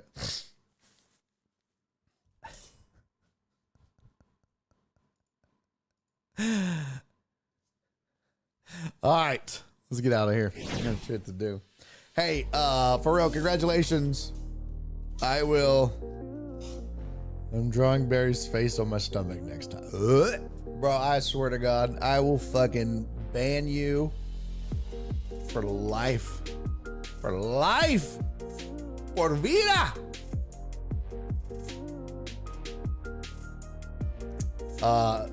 Yeah. Don't do that. For the love of God. Thank you, Uriel. Love you, buddy. Hey, man. Had a great time hanging out with you guys. Listen, don't forget, people. Shit! Well, I owe you guys 2 private hours next week. Fuck shit. Told else I'm getting an Oliver tattoo. There you go. I owe you guys 2 private hours. Make your belly button his mouth. Make it his butthole. All right, I owe you guys 2 private hours next week. Son of a bitch.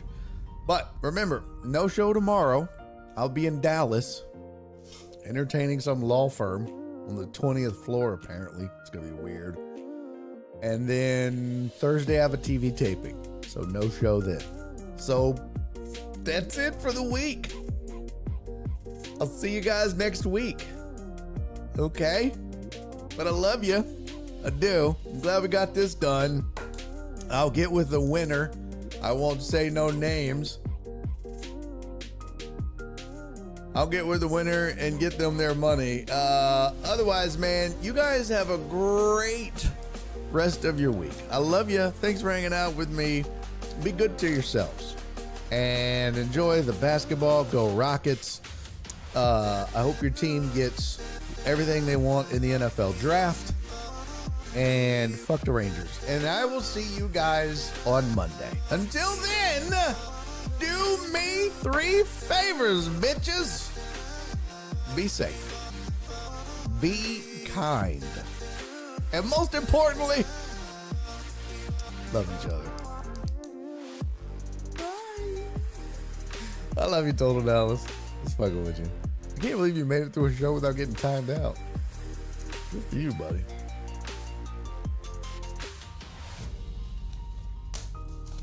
Bye, everybody.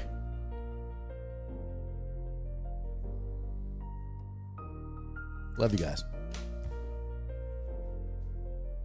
And he's making a YouTube video.